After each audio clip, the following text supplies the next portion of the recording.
everybody, Smoky Mountain Dave coming to you from Allman, North Carolina. The video you're going to see today is about a trip we took a couple weeks ago into the Great Smoky Mountain National Park via Fontana Lake. We went up Eagle Creek, and that's where the old copper mine is. And just to give you a little background, in the late 1880s there was a guy named Fonzie Hall, and he was rooting around back there and found some copper. Now he was pretty excited because he thought he had found gold, but as it turns out it was only copper. So at that time, copper didn't have much value, so nothing really happened.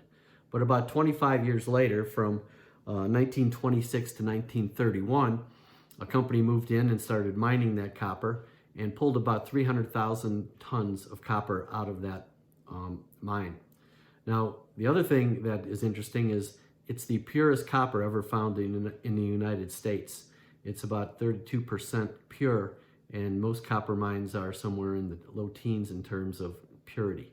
So anyhow, I hope you enjoy the video, and I'll talk to you a little bit more about things as we get into it. Enjoy!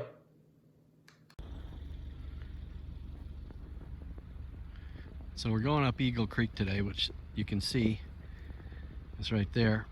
And you can also see that the water's down about 55 feet to its maximum of 60 feet, that they drop it down during the winter and then manage the uptick of it when the snow melts and the spring rains come.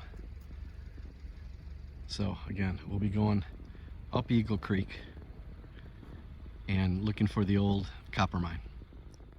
Just to give you some perspective on where we went to look for the old abandoned copper mine, we started here at the Fontana Marina.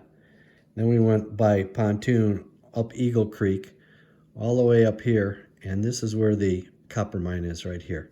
So that gives you a little perspective on where we went today.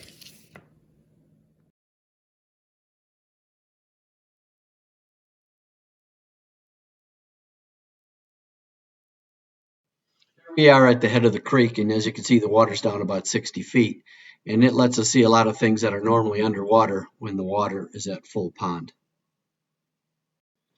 When the mine was in operation, there were about 700 people living and working back in this area. And as you can see, when the water's down, here's a picture of the old steam plant. They used coal to burn to generate steam to run their winches and power lines and things like that.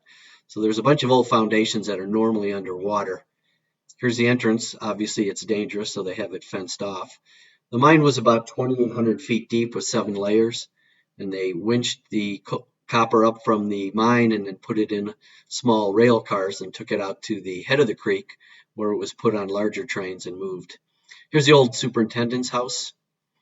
Still some remnants of some things there. And here's the old winch, and it really doesn't do it justice. It's really, really huge, and that's what they use to bring the copper from the bottom of the mine out. And in this area, you can see there's part of the old steam generating plant that was still there. And there's a lot of remnants of things that were back there at the time.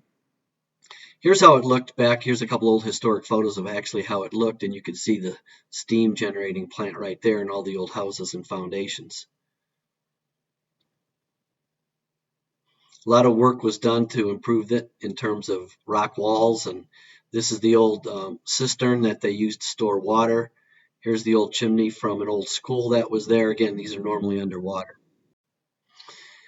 Working in the mine was very hard work and very dangerous work, and a number of people got hurt.